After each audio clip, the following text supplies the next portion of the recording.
Hello बच्चों, मैं हूं अंकुश और हम पढ़ रहे हैं कॉम्प्लेक्स नंबर्स। आर्गुमेंट की प्रॉपर्टीज, आर्गुमेंट होता क्या है, सारी बातें हमने लास्ट वीडियोस में चेक कर ली। अब हम बात करेंगे geometrical representation of argument of complex number. यही आपका हेडिंग होना चाहिए। ठीक है, अब आर्ग्यूमेंट के बारे में जब बात करें तो लिखते कैसे हम, argument of z equal to theta. ठीक, अब इसको मैं हमेशा दो मेथड्स में बता सकता हूँ। पहला, हम लोग Argand's plane, Argand's diagram use करके बता पाएंगे।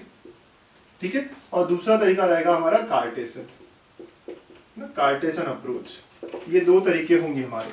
ठीक है, तो देखिए अब क्या होता है। आर्गन्स प्लेन मतलब हमें यहाँ पे रियल एक्सिस और इमेजिनरी एक्सिस ड्रॉ करना है। ठीक है, argument of z equal to theta मतलब ये कि ये जो है ओरिजिन से स्टार्ट होगा। ठीक है, और आप एक रे ड्रॉ करोगे इन द डायरेक्शन ऑफ थीटा। आपने थीटा एंगल बनाया और उस डायरेक्शन में आपने एक क्या करी, रे ड्रॉ कर लिया। और ये जो रे है यहाँ पे कहीं पे भी हो सकता है कॉम्प्लेक्स नंबर z हमारा। ठीक है, तो जब भी मैं argument of z equal to theta कहूंगा तो इसका मतलब है क्या रिप्रेजेंट करेगा, रे, राइट, रे इन द डायरेक्शन ऑफ, और यू कैन से रे विच starts from origin, which starts from origin, ठीक है, which starts from origin in the direction of theta, in the direction of angle theta। जो भी एंगल रहेगा ना उसके डायरेक्शन में जाना पड़ेगा आपको। ठीक है, तो ये होता है argument of z equal to theta. Okay बेटा, तो ऐसे आपको याद रखना है।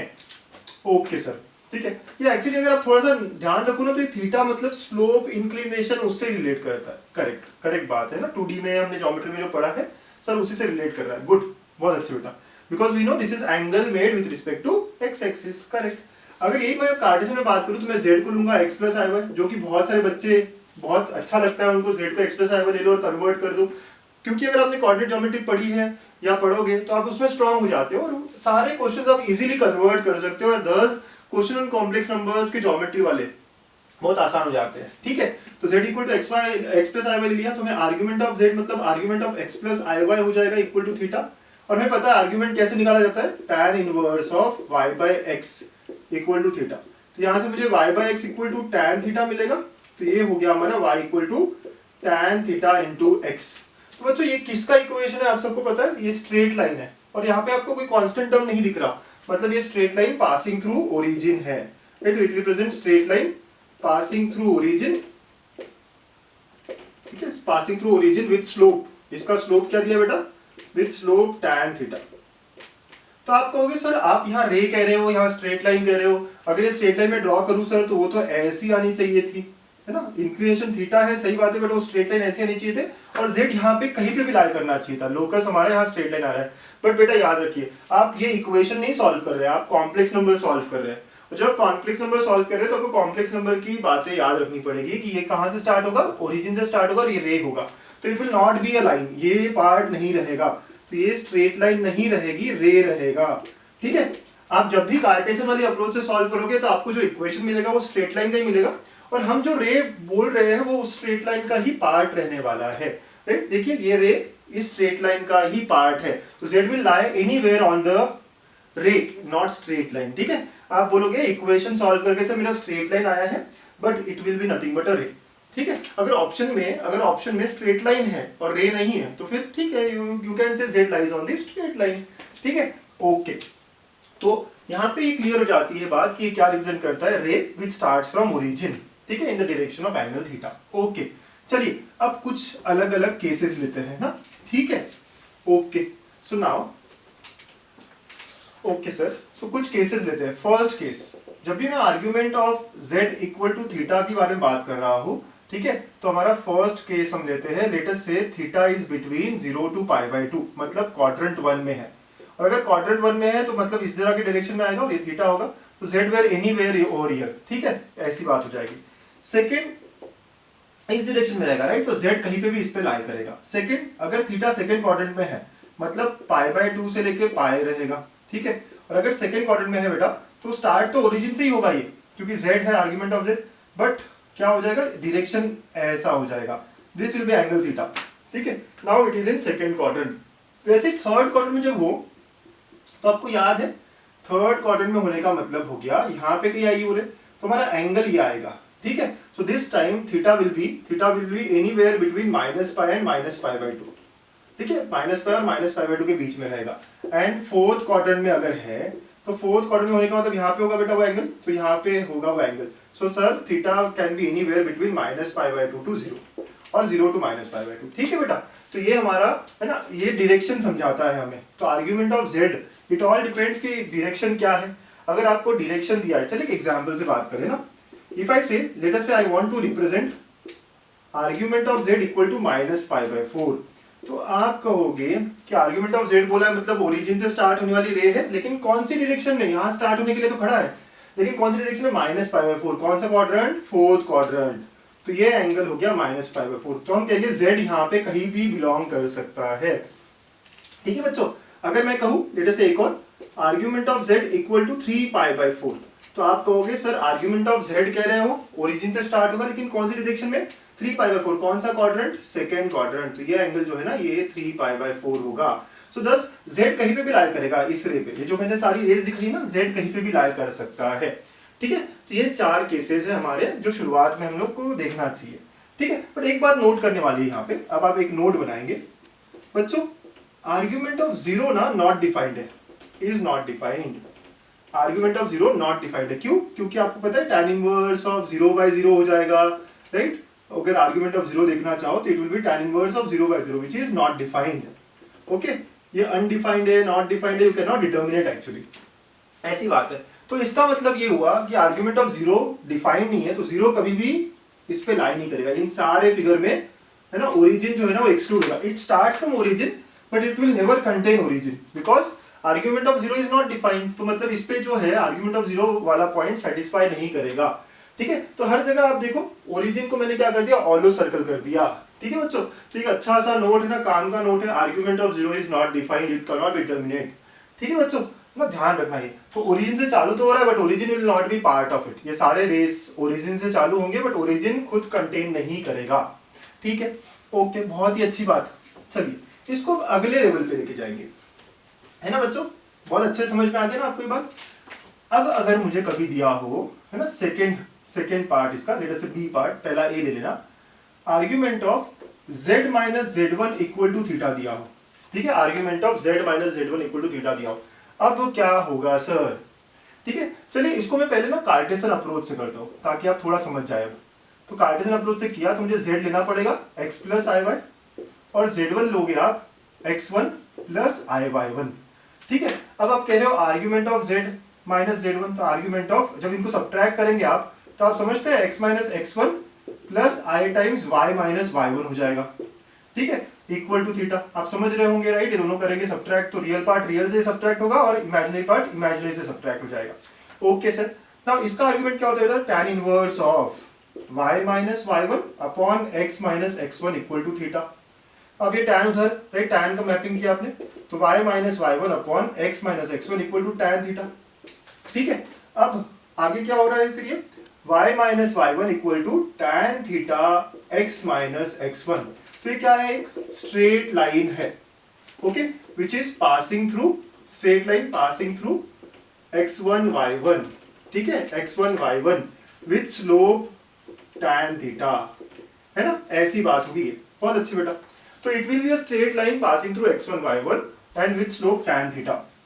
ओके, तो अगर इसी को आप आर्गन्स प्लेन पे दिखाना चाहो, आर्गन्स प्लेन पे, ठीक है, तो आर्गन्स प्लेन पे आपको बात पता है कि स्ट्रेट लाइन नहीं होगी, ये क्या होगा, अच्छा लेट अस से x1 y1 यहाँ पे ही लाई करता है। अगर ये x1 y1 है और जो थीटा है लेट अस अज्यूम कि फर्स्ट क्वाड्रेंट का है, तो बस उस डायरेक्शन में हमें एक रे निकालनी पड़ेगी। अभी आप एक लाइन ड्रॉ करने वाले थे, ठीक है, लेकिन क्या हो गया, इस पॉइंट से पास होने वाला ये थीटा एंगल पे रे, this will be nothing but argument of z minus z1। ये हमारा z1 से स्टार्ट होने वाला कॉम्प्लेक्स रे होगा। ठीक है, आर्ग्यूमेंट ऑफ z में क्या हो गया था कि it was starting from origin, but in this case it will start from z1। ठीक है, फिर से समझिएगा अच्छे से, ये जो लाइन है ये किससे पास हो रहा है, x1 y1, तो लेट अस से x1 y1 ये पॉइंट है, तो इससे पास होने वाली लाइन होगी। बट आपको याद है सर स्ट्रेट लाइन नहीं होता, क्या होता है, एक रे होता है सर। ठीक है, कॉम्प्लेक्स नंबर में, तो बस ये लाइन ना निकालते हुए मैंने क्या किया, रे। अब डायरेक्शन तो डिपेंड करता है ना, first quadrant, second quadrant, third quadrant, fourth quadrant और π/2 से बड़ा वगैरह वगैरह, विल सी दैट। ठीक है, तो ऐसी बात हो जाएगी बच्चों। इसकी 4 केसेस देखते हैं हम लोग, बट यहाँ पे आप लिख लीजिए कि argument of z minus z1 equal to theta represents a ray starting from complex number Z1 which is x1 plus iy1, ठीक है, x1 y1 पॉइंट से बेसिकली, ठीक है, इन द डायरेक्शन ऑफ थीटा, ठीक है बच्चों, ऐसा हो जाएगा ये। ओके, सो बहुत बढ़िया है ना, बहुत ही क्लियर हो रहा है आपको, राइट, बात तो बहुत ही अच्छी लग रही होगी आपको। चलिए अगर मैं इसको क्वाड्रेंट वाइज देखूं, अगेन इसके भी 4 केसेस ले ले, ठीक है बेटा, आप लिखेंगे सारी बातें और मैं 4 केसेस ले रहा हूं इसके। सो नाउ लेट अस से केस 1, अगेन यहाँ पे 4 cases, theta is between 0 to π/2, ठीक है, तो हम आर्गन प्लेन बना रहे हैं, लेट अस से x1 y1 यही वाला पॉइंट है, सो थीटा इज 0 to π/2 मतलब एक्यूट एंगल होगा, राइट, सो ये ही रहेगा, तो इस पे कहीं पे लाई करेगा ये लोकस, राइट, ये खुद Z1 है, तो Z will be anywhere which starts from Z1, ठीक है बेटा। केस 2, ठीक है, अब इस बार थीटा इज बिटवीन π/2 to π, ठीक है, ऐसा हो जाएगा, तो इस केस में ये x1 y1 हमारा पॉइंट है जो कि Z1 कॉम्प्लेक्स नंबर है, बट इस बार जो एंगल है ना वो एंगल यहाँ पे, राइट, ऐसा जाएगा ये, because this angle is obtuse angle, ठीक है, तो ऐसा जाएगा, तो ये Z1 कॉम्प्लेक्स नंबर है x1 y1, ठीक है, और यहाँ पे Z कॉम्प्लेक्स नंबर कहीं पे भी यहाँ जाएगा हमारा, राइट। अब केस 3 हो जाएगा, let us say theta is in third quadrant which is nothing but -π से -π/2 या -π/2 से -π, जैसे आपको लिखना है, राइट। तो अब थर्ड क्वाड्रेंट का मतलब है बेसिकली एंगल ऐसा है, ठीक है, अब क्वाड्रेंट थर्ड ऐसा नहीं, यहां से चालू होगा ना, तो यहाँ पे आप बनाएंगे, ठीक है, और ये जो रे रहेगा ना वो इस डायरेक्शन में जाएगा, ठीक है, अब ओरिजिन से पास होगा नहीं होगा हमें नहीं पता, late us say I avoid that, है ना, तो ये ऐसा एक्सिस हो गया, और यहाँ पे ये कॉम्प्लेक्स नंबर Z1 है, इस डायरेक्शन में जाएगा वो, ठीक है, इस डायरेक्शन में, तो अगर आप यहाँ देखेंगे, ठीक है, तो ये एंगल हो जाएगा थीटा। ओके बेटा, समझ रहे हो आप सब लोग, ये x1 y1 है, मतलब आप समझे क्या हो रहा है, ये सब शिफ्ट ऑफ ओरिजिन का कॉन्सेप्ट हो गया, आप नया ओरिजिन यहाँ पे लगा लीजिए, है ना, नया ओरिजिन यहाँ पे लगा लीजिए, तो ये सारा शिफ्ट ऑफ ओरिजिन का कॉन्सेप्ट हो रहा है sir, yes, the origin has shifted now to x1 y1 और कॉम्प्लेक्स नंबर Z1, ऐसा आपको लगेगा, ठीक है। तो अगर केस 4 की बात करें, थीटा इज बिटवीन 0 to -π/2 और -π/2 to 0, ठीक है, अगर इनकी बात करें तो अगेन, राइट, अगर यहाँ पे हो कॉम्प्लेक्स नंबर तो आप यहाँ पे शिफ्ट ओरिजिन करेंगे और हमारा जो रहेगा वो इस डायरेक्शन में जाएगा, मतलब ये एंगल बनाएगा, right, this will be theta in this case, और ये Z1 कॉम्प्लेक्स नंबर है। ओके, अब जल्दी से 2 नोट कर लीजिए, 2 छोटे note. If Z is purely real, अगर Z प्योरली रियल है तो उसका आर्गुमेंट क्या होगा। अब आर्गुमेंट प्लेन में देखिए, अगर Z प्योरली रियल है तो या तो यहाँ लाई करेगा या तो यहाँ लाई करेगा, और अगर यहाँ लाई करता है, राइट, तो ये क्या हो जाएगा 0, और यहाँ लाई करता है तो ये हो जाएगा पाई, तो then argument of Z will be 0 और pi. For example, if I ask you argument of 10 तो it will be 0, if I ask you argument of -10 it will be pi, ठीक है, ऐसी बात हो जाएगी, ठीक है, मेरा पहला नोट है। और सेकेंड नोट कर लीजिए आप, if Z is purely imaginary, if Z is purely imaginary मतलब तो आपका Z कहाँ लाई करेगा, या तो ऊपर लाई करेगा या नीचे लाई करेगा, राइट, तो अगर ऊपर लाई करता है तो π/2 हो जाएगा एंगल, और नीचे लाई करेगा तो ये -π/2 हो जाएगा, ठीक है, तो यहाँ पे -π/2 हो जाएगा, तो then argument of Z is equal to +-π/2। For example, if I ask you argument of 10i तो ऊपर लाई कर गया तो आंसर π/2 हो गया, पॉजिटिव है, और आर्गुमेंट ऑफ -10i अगर मैं पूछूंगा तो ये हो जाएगा -π/2, ठीक है। तो ये आपको थोड़ा नोट करना है, बहुत बार क्वेश्चन में होता है कि Z इज प्योरली रियल मतलब आर्गुमेंट क्या है, Z इज प्योरली इमेजिनरी तो उसका आर्गुमेंट क्या हो सकता है, ठीक है, तो ये बात है, क्वाड्रेंटल एंगल है हमारे, ठीक है, तो सारा हमने देख लिया क्या होता है। चलिए अब क्वेश्चन पूछने वाला हमसे कैसे सवाल पूछता है ना, ध्यान में रख के देखते हैं अब क्या बात होती है, ठीक है बच्चों। चलो तो दो क्वेश्चन लेते हैं, तो पहला एग्जाम्पल है जो मेंस में पूछे जाते हैं और एडवांस में जहाँ पे भी आपको लगे, तो ऐसा क्वेश्चन है ये, solve and argument of Z is equal to π/4, ठीक है, ये हमें दिया हुआ है, तो हमें यहाँ पे सॉल्व करना है, मतलब क्या लेना है, हमें कॉम्प्लेक्स नंबर ढूंढना है Z। ओके, तो सॉल्व बोला मतलब यहाँ पे Z ढूंढना है हमको। चलिए पहला जो चीज है ना, क्लिक होनी चाहिए फटाफट में बातें, ये मॉड्यूलस है सर, है ना मॉड्यूलस, यस। अच्छा कितने लोग डायरेक्टली कर सकते हैं इसको, डायरेक्टली मैं डायरेक्टली करता हूँ पहले, फिर मैं बीच की स्टेप्स दिखाऊंगा आपको। ये x + iy लेंगे, लोकस का क्वेश्चन है, राइट, तो x + iy तो लेना ही पड़ेगा, है ना, और कोई हमारे पास अभी तो तरीका नहीं है, ठीक है, शायद आगे हो। अच्छा तो x + iy लिया सर, तो क्या ये x + 3 का स्क्वायर प्लस y - 1 का स्क्वायर इक्वल टू 4 स्क्वायर, कितने लोग डायरेक्टली लिख सकते हैं इसको, ठीक है। तो इट रिप्रेजेंट्स अ सर्कल, ये सर्कल है, क्या है इसका centre, -3, 1 and radius equal to 4। ठीक है, अब कुछ लोग जो सर्कल वगैरह नहीं पढ़ के आए ना, कोई बात नहीं, आप धीरे धीरे समझोगे, ये वो पढ़ने के बाद आप यहाँ करोगे तो बेटर रहेगा। अच्छा, बहुत सारे लोग ये समझे ही नहीं। अच्छा, आप x प्लस आई वाई लिखते हो प्लस 3 माइनस आई। ठीक है, आप रियल पार्ट्स को ऐड करते हो तो x प्लस 3 प्लस आई टाइम्स y माइनस 1 ऐसे हो जाता है ये। और ये क्या होता है सर, रूट ऑफ, है ना, मॉड्यूलस क्या होता है, रूट ऑफ रियल पार्ट का स्क्वायर प्लस इमेजिनरी पार्ट का स्क्वायर इक्वल टू 4। और अब इसके बाद में अगर आपने स्क्वायरिंग किया तो you will get this. But मैं चाहूंगा आप अगले बार से ये स्टेप से डायरेक्ट इस स्टेप पे आओ ना, आपको 2-3 स्टेप्स की आपकी जो है सब बचाना है एनर्जी। ठीक है, तो ये हो गया सेंटर -3,1 और रेडियस 4। ओके सर, ठीक है। अब ये argument of z equal to pi by 4, अगर आप इसको भी कार्टेशियन से सॉल्व करोगे तो ये क्या होगा बेटा, tan inverse of y by x equal to pi by 4 और y by x equal to tan pi by 4। So therefore ये क्या आया, y इक्वल टू x एक स्ट्रेट लाइन आती है। बट आपको याद रखना है स्ट्रेट लाइन नहीं क्या होता है, रे होता है। ठीक है, ये याद रखना है। चलिए, अगर आप बिना कुछ सोचे सॉल्व करना चाहो ना तो आप सीधा भी साइमल्टेनियसली सॉल्व करोगे and you will get x and y required. पर मैं दिखाना चाहता हूं आपको ज्योमेट्री भी इसका। ठीक है, फटाफट ज्योमेट्री भी देखेंगे इसका। चलो, एक सेंटर -3,1 कहाँ आएगा, -3,1 -3 1 सर ये आएगा। ठीक है, -3 1।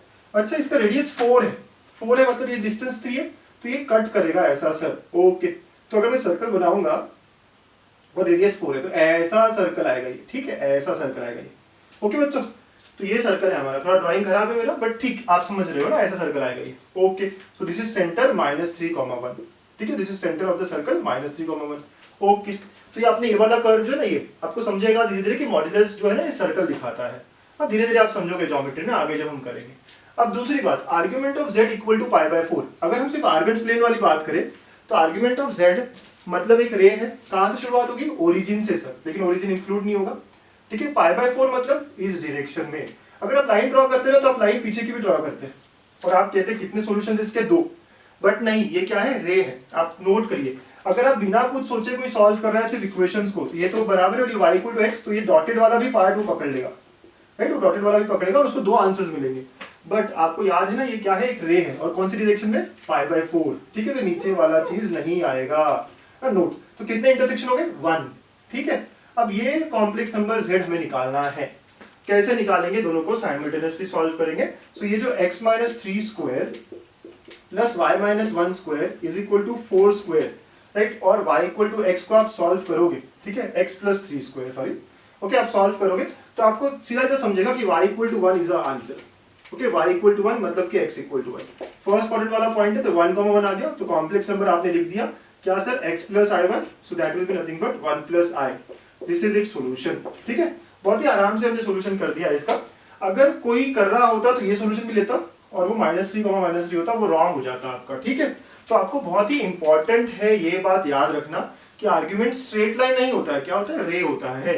अगर किसी ने नंबर ऑफ सॉल्यूशन ही पूछा होता तो नंबर ऑफ सॉल्यूशन कितना है, 1। हाँ, it is not 2, it is number of solution 1 है सर। ठीक है बच्चों, एकदम क्लियर रखनी है बात, आपको एकदम ही क्लियर रखनी है आपको। ठीक है, ओके बच्चों, बहुत बढ़िया, बहुत अच्छे। चलिए आप नोट करिए, तब तक मैं एक और क्वेश्चन देता हूँ। अगेन ये दूसरा क्वेश्चन मेंस में पूछा हुआ क्वेश्चन है। क्वेश्चन 2 बोल रहा है आपको, find point of intersection of the curves, point of intersection of the curves, argument of z minus 3i equal to 3 pi by 4 and argument of 2z plus 1 minus 2i equal to pi by 4। ठीक है, okay, तो ऐसा ही question है। आप अगर try करना चाहते हो तो करिए ट्राई। ठीक है, अब मैं कहूंगा ऐसे क्वेश्चन को मैं आर्गन्स वाले डायग्राम से इजीली सॉल्व करूंगा। आप चाहो तो आप, है ना, इसको कार्टेशियन में कन्वर्ट कर सकते हो बट बहुत मेहनत लग जाएगी। ठीक है, आप चाहो तो कर सकते हो, आंसर तो सेम ही आने वाला है। ठीक है, और हम लेकिन अब क्या करेंगे, डायग्राम से स्टार्ट करेंगे। ठीक है, अच्छा ये वाला पहले, ओके, हम फिगर बनाते हैं यहाँ पे। आर्गेंट प्लेन में argument of z minus 3i equal to 3 pi by 4 कहा है। मतलब ये कौन से दो कॉम्प्लेक्स नंबर्स है, ये z है और ये दूसरा जो है, आपको याद है किससे कंपेयर करोगे आप, z माइनस z1। ठीक है, तो ये किससे स्टार्ट होता है, ये एक रे होती है which starts with z1, तो here it will starts with 3i। Z1 की जगह आप देखो 3i, 3i कहाँ होता है सर, 3i यहाँ पे होता है, right, this is 3i, okay, ये 3i होगा। और यहाँ से शुरू करेंगे और किस डायरेक्शन में जाएंगे आप, right, in the direction of 3π/4, in the direction of 3π/4, मतलब ये जो रे होगी वो ऐसी जाएगी। अच्छा पीछे आएगी क्या, ये बिल्कुल भी नहीं आएगी सर, ओके। 3i इंक्लूड होगा क्या, वो भी नहीं होगा सर, क्यों नहीं होगा, ये 0 हो जाएगा ना उस केस में, अगर 3i हो गया तो वो इंक्लूड नहीं होगा, ठीक है, याद रखिए आप। तो z यहाँ कहीं पे लाई करता है, ये कर्व 1 है हमारा। अच्छा कोई चाहेगा कि सर मुझे इसको मुझे अपनी मेथड से ही करना है, तो आप क्या कर सकते हो, इसको tan inverse of y-3 upon x equal to 3π/4 कह सकते हो, राइट। ये कैसे आया आप देखोगे, x प्लस आई वाई लिख दोगे, राइट, ये डायरेक्ट आना चाहिए वैसे तो आपको, x plus i y minus 3i equal to 3π/4 and you can solve using Cartesian as well. अब यहाँ पे आप देखेंगे तो y-3 upon x equal to -1 हो जाएगा। सर कैसे, tan 3π/4 -1 होता है, and this gives me x plus y minus 3 equal to 0। तो ये जो कर्व है ना, इसका इक्वेशन अगर आपको चाहिए होता तो x plus y minus 3 equal to 0 हो जाता, ठीक है बच्चों, है ना। ये आपका पहला कर्व है, दोनों अप्रोचेस में साथ में लेके चल रहा हूँ, राइट, ओके। पहले मैंने आर्गन्स प्लेन वाली अप्रोच देखी, अब मैंने कार्टेशियन से इक्वेशन भी निकाल लिया। This is our first curve. Now let us talk about second curve, okay. Second curve जो है आर्ग्यूमेंट ऑफ 2 टाइम्स z, ठीक है, प्लस 1 माइनस 2i ऐसा दिया हुआ है, राइट, इक्वल टू π/4। अच्छा बच्चों कितने लोग समझते हैं मैं यहाँ से 2 कॉमन निकाल सकता हूँ, तो आर्ग्यूमेंट ऑफ 2 कॉमन निकाला अगर, तो z प्लस 1/2 माइनस i ऐसा हो जाएगा ये, ठीक है। और इसके में मैं लॉ लगा सकता हूँ, कौन से लॉ है हमारे पास सर, लॉगरिथम के जैसे ही तो होता है, तो क्या मैं इसको argument of 2 plus argument of z plus half minus i, ठीक है, z plus half minus i equal to π/4 लिख सकता हूँ। What is argument of 2, argument of 2 0 होता है सर, देयरफॉर ये क्या आएगा, आर्ग्यूमेंट ऑफ z, ठीक है। चलिए इसको माइनस के फॉर्म में, क्योंकि हमें लिखना कैसे होता है, z माइनस z1, ठीक है, ऐसे फॉर्म में, तो z माइनस यहाँ से निकालो तो क्या होगा, माइनस हाफ प्लस i, ठीक है, इक्वल टू π/4 हो जाएगा, ठीक बच्चों, ओके। मतलब अगर मैं डायग्राम से स्टार्ट करूं तो क्या होगा, ये कौन से पॉइंट से स्टार्ट होगा, z माइनस z1, ओके। थोड़ा ध्यान दीजिएगा, x की वैल्यू माइनस हाफ है और y की वैल्यू 1 है, तो x की वैल्यू माइनस हाफ और ये यहाँ से होगा, राइट, तो यहाँ से रे होगी कौन सी डायरेक्शन में, π/4, तो मतलब इस डायरेक्शन में होगी, ठीक है। तो ये रे होगी, राइट, कहाँ से शुरू हो रहा है सर, ये माइनस हाफ कॉमा 1 यहाँ से शुरू हो रहा है और यहाँ जा रहा है, राइट। अगर मैं देखूं तो यहाँ कोई पॉइंट ऑफ इंटरसेक्शन नहीं है, यहाँ कोई पॉइंट ऑफ इंटरसेक्शन नहीं है, तो इसका आंसर सीधा सीधा हमारा आ गया कि नो पॉइंट ऑफ इंटरसेक्शन, है ना। कुछ लोग नहीं समझे ये बात, आराम से देखिएगा आप, ठीक है। मैंने क्या किया यहाँ पे, ये सर ऐसा था, इसके बाद में हमने क्या कर लिया, ओके। इसके बाद में हमने क्या किया बच्चों, आप देखो यहाँ से हमें इस फॉर्म में लाना होता है, right, argument of z minus z1 equal to theta. तो यहाँ z माइनस नहीं है, तो I have taken minus common from here, तो माइनस कॉमन होगा तो माइनस हाफ प्लस i हो जाएगा। तो ये जो पॉइंट है, ये जो कॉम्प्लेक्स नंबर है, ये पॉइंट होगा माइनस हाफ कॉमा 1 यहाँ से π/4 की डायरेक्शन में। अच्छा लेकिन कुछ लोग चाहते हैं कि मैं इसका इक्वेशन भी निकालता, तो इसका इक्वेशन आप निकालोगे तो क्या होगा, tan इनवर्स ऑफ, देखेंगे आप तो क्या होगा बेटा, ये y, देखिए आप सॉल्व करेंगे ना, तो ये क्या होगा, y minus 1 upon x plus half equal to π/4 हो जाता, ठीक है। तो ये इस तरह आता आपका y, x plus i y डालोगे आप यहाँ पे और सॉल्व करोगे तो y minus 1 upon x plus half, और ये tan उधर चला गया तो y minus 1 upon x plus half equal to 1 हो जाता। आप देखेंगे सॉल्व करके तो y equal to x plus 3/2, ठीक है। आप देखते हैं इस तरह का ये इक्वेशन आपको देता, तो ये लाइन है y equal to x plus 3/2, मतलब ये जो पॉइंट है ये क्या होगा, 3/2 0,3/2 होगा x को जुड़वाने पे, तो यू कैन क्लियरली से नीचे से जा रहा है, ठीक है। बट आपको याद रखना है स्ट्रेट लाइन नहीं है, बस इसका इक्वेशन जो है it is part of straight line and there is no intersection. अगर कुछ लोग इनको दो अलग अलग स्ट्रेट लाइन लेके सॉल्व करते तो कहते सर यहाँ पे तो एक इंटरसेक्शन आएगा ना, बट आपको याद रखना है ये क्या है, ये पार्ट ऑफ स्ट्रेट लाइन मतलब रे है, they are not straight lines. तो ये इंटरसेक्शन जो पीछे आ रहा है it is not at all acceptable, क्योंकि ये रेज है ना, बड़ी क्लियर रखनी है आपको ये बात, ठीक है बच्चों। बहुत अच्छे बहुत अच्छा, आई होप आपको ये सारी बातें समझ में आई होगी, है ना। चलिए आप अगर सारी बातें समझते हैं तो एक क्वेश्चन का मेरा आंसर करेंगे, है ना, ये आपका स्टार क्वेश्चन है आज का। ये क्वेश्चन कहता है if mod of z minus i equal to 1 and argument of z is equal to π/2, right, then find z, okay. तो जो भी आपके आंसर होंगे आप कमेंट में मुझे रख दोगे,